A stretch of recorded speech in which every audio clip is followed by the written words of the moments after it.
This is Shovelhead 8 and Little Timmy, and welcome back to another Cast Iron Wednesday. And today we're going to make some sourdough bread. So this is going to takes 19 hours and change to do, but we're only going to hit the high spots or low spots, depending how lucky I am. And if you're looking for him, there he is. We were just outside letting Joni in, and I tucked him in under the cold. So anyways, let's get cracking on our first step.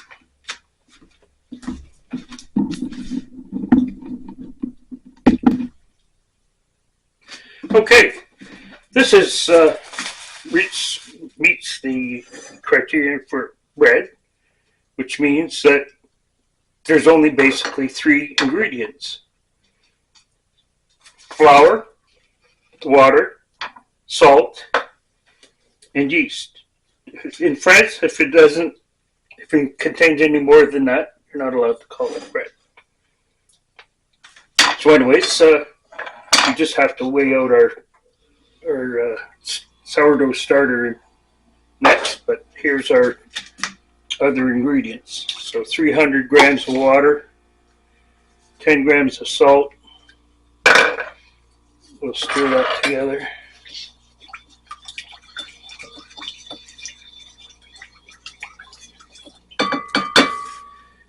Mix in our flour.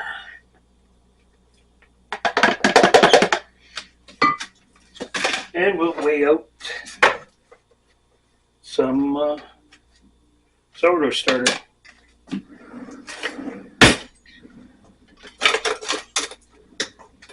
And we need 100 grams. So this has been going since morning, so it's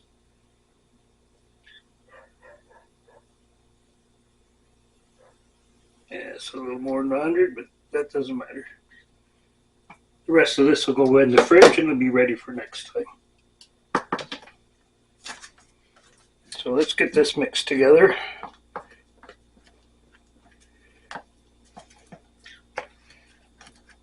In fact, we'll come back.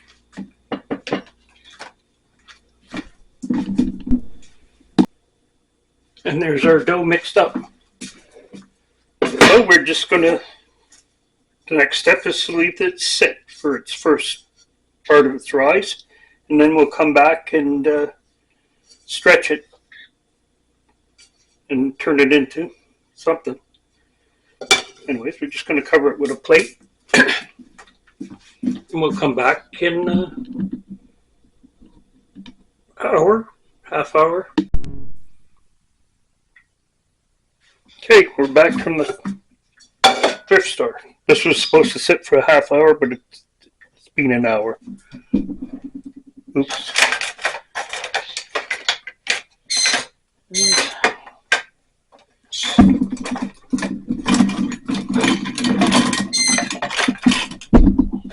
I was looking for this.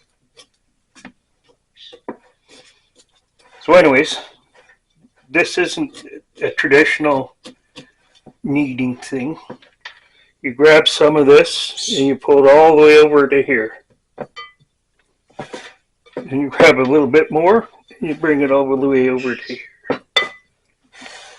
You grab a little bit more and you bring it all the way over to here. And you just keep on going. And this develops the gluten the same as if you kneaded it the hard way, and you can do it with a much wetter dough.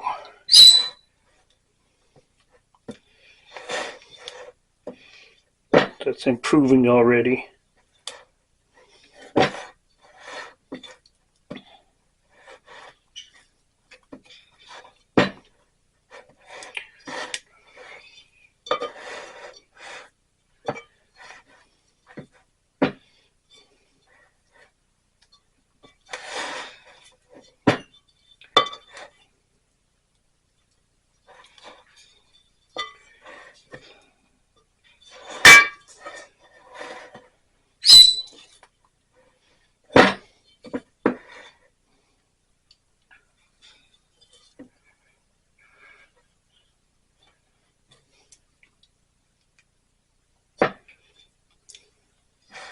And that's it. So we're going to cover that up, and in 30 minutes we'll come back and do this again.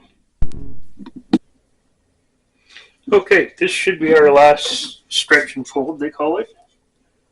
So when we're doing this,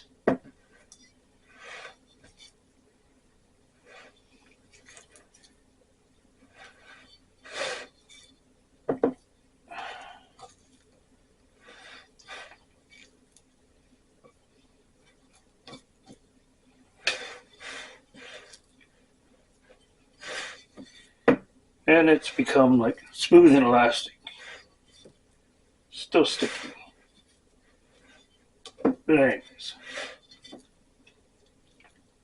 what we're supposed to do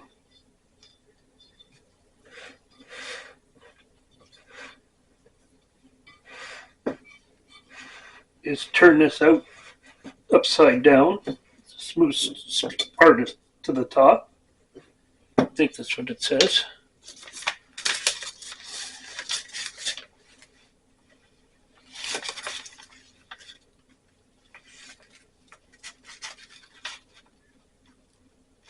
Oat fermentation. Flip the dough over so the smooth side is facing up. Well, they were just doing it in the bowl, but we're going to put it in this container here. So we can see if it's rising correctly.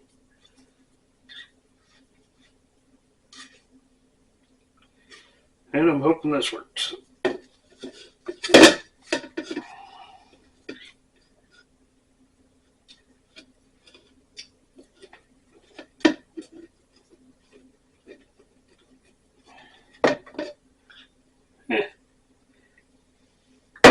I would say close.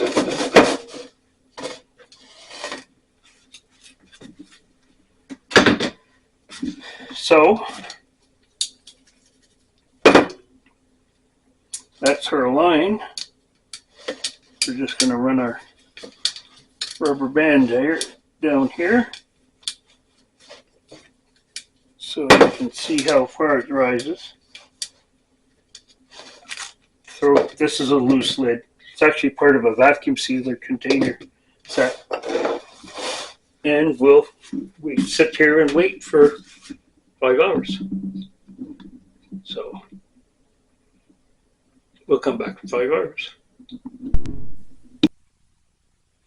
Okay, let's go on to the next phase. We get this right.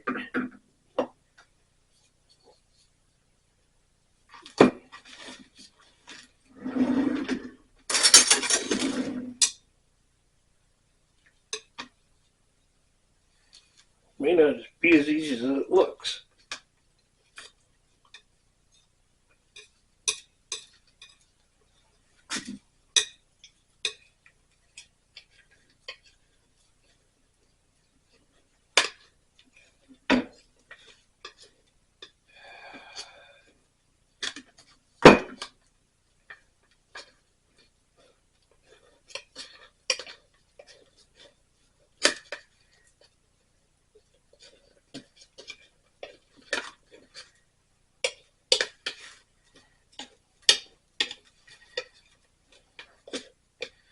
Did oil this.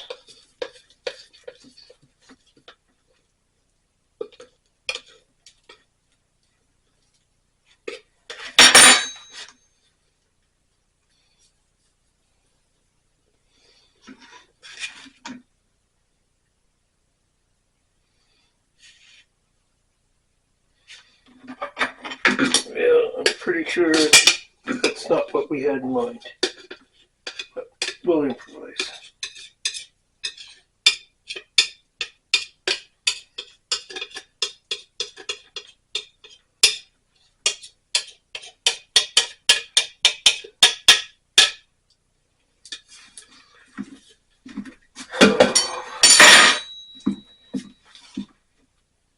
Well, let's see. Smooth side up, seam side down, sprinkle a bit of flour, and shape it into a ball.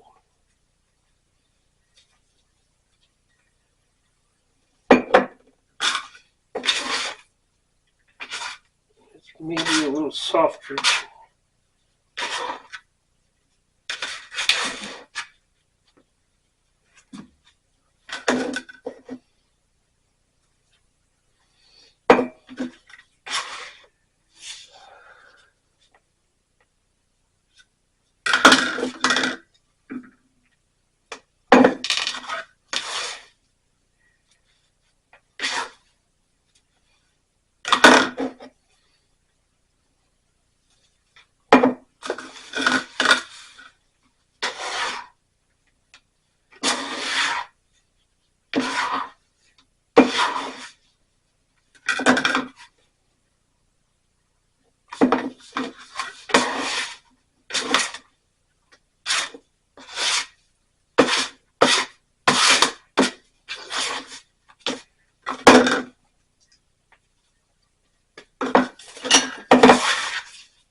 Timmy doesn't like what I'm doing. It's okay, because I don't like what I'm doing either. Anyways, so form it into a ball.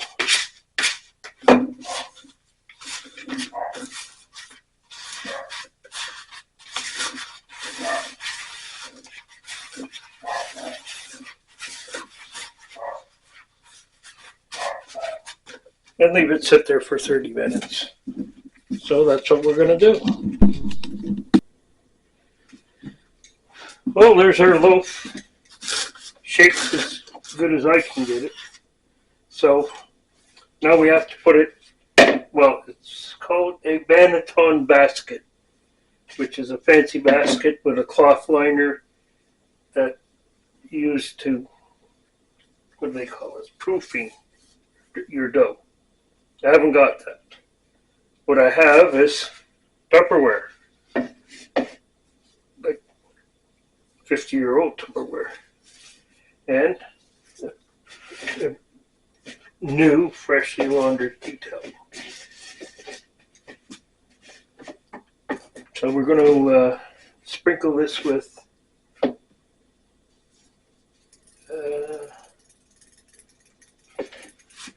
rice flour. We're not going to be cheap either.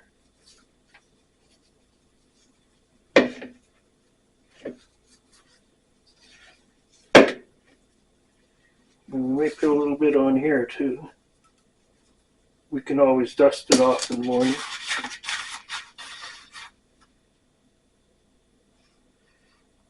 Yeah, to transfer this seam side up, like so, into here.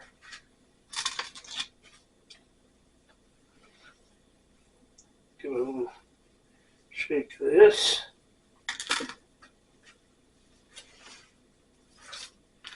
Cover it up and put it in the fridge for overnight.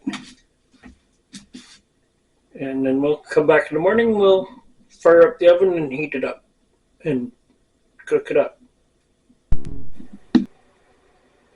Okay, it's 12 hours later.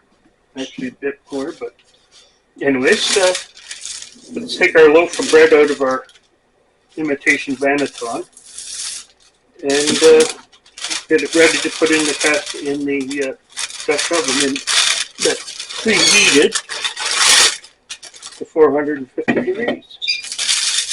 So let's see how good this works perfectly. Just to brush this stuff off. We have a brush here.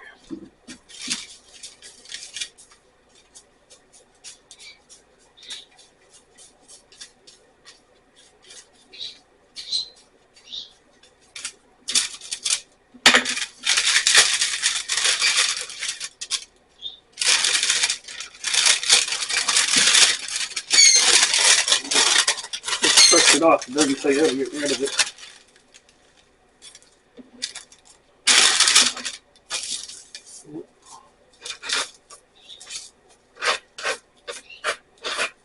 Guess the counter will do.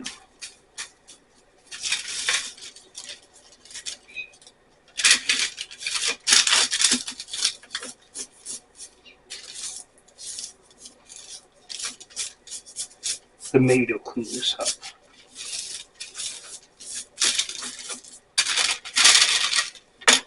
That should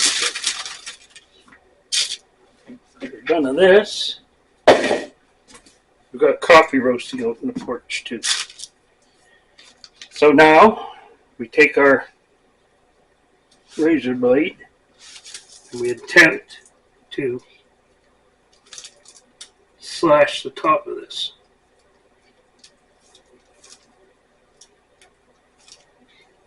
And I haven't had very good luck with this. So,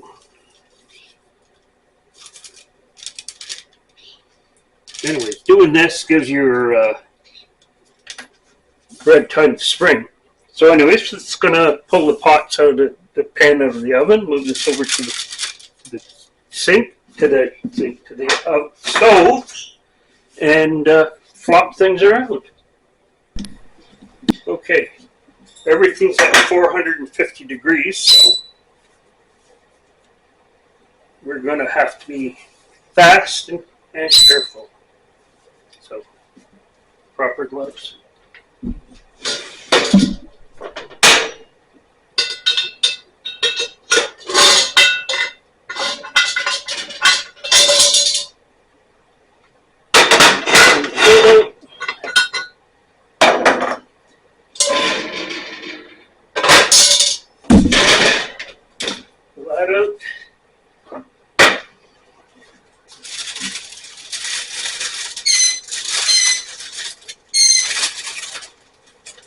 This goes in, paper and all.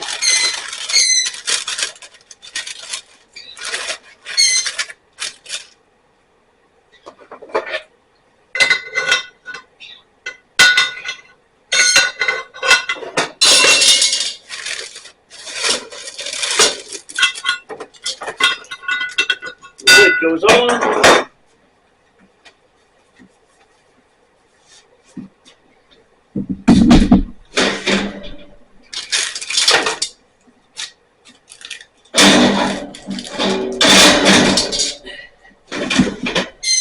Into the center of our 450 degree oven for whatever minutes, and then we take the lid off. Okay, we get to take the lid off with your handy dandy lid lifter tool.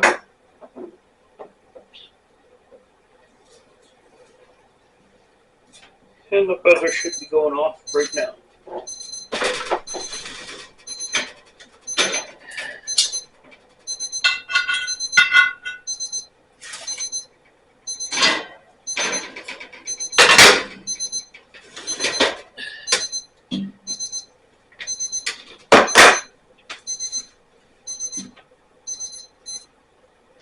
Man, that's annoying.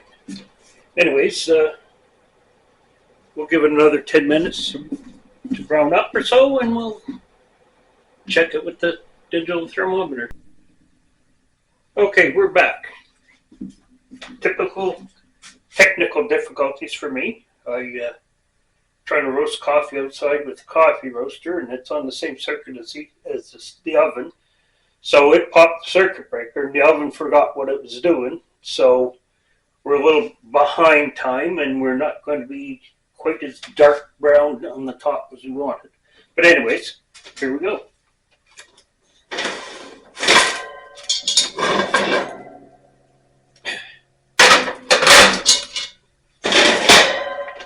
And there's our bread. Fully cooked. It's checked it with the thermometer, and you just pull it out here and let it cool. Yeah, so we were up to 210. It should be out at 195. So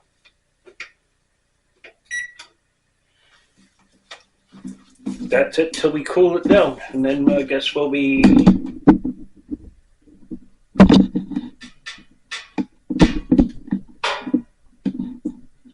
oh, we can go closer. We have that technology. And I guess we'll be an hour cooling, and then we'll do the DIY dark matter taste test. So looks like the crust is nice and soft for old guys like me, so should be good.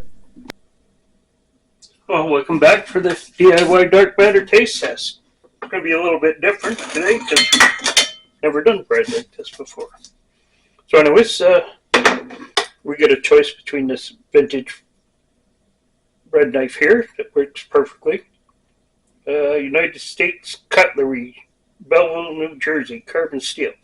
This works excellent, even though it doesn't look like a modern one. And this one is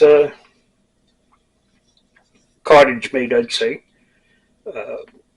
You buy these blades by the roll and do some woodworking, and we'll see how they work. See if he got the blade right. Anyways, this is supposed to set your thickness anyways. And you see the flaw in this plan. It's too thick.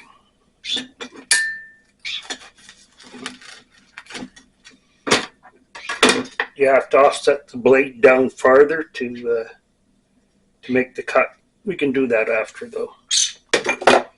But anyways, there's our first slice of sourdough bread.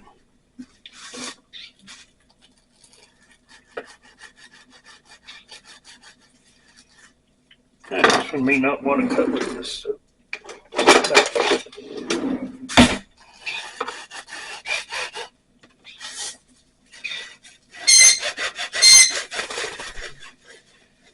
Timmy just went for there. You come back. Still a tad warm, let's say. But anyways.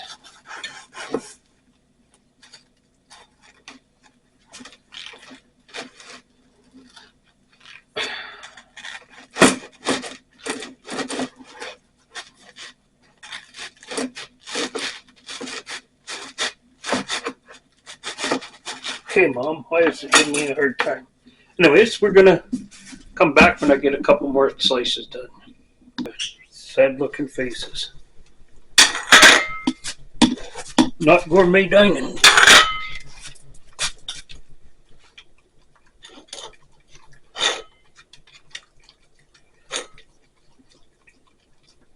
No chicken bologna in this house, man. I guess it makes the grade. So I guess it's Timmy and my turn. So, I guess it's taste test time. We'll see if Timmy takes it.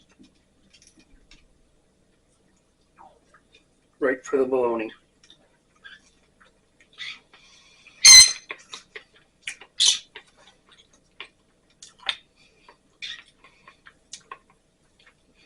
The bread came out good, just a bit pale, but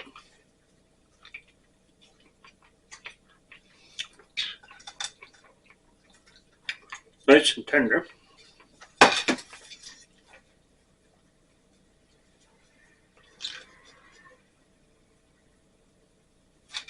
And we'll try a piece of the peanut butter and jam.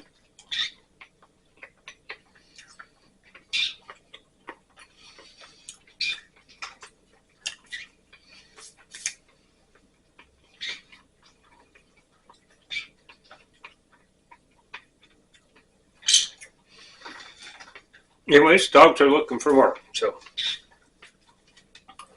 I believe this will be a monthly challenge for February. Is going to be bread of any type, or stuff made with bread, or eaten with bread. We don't care.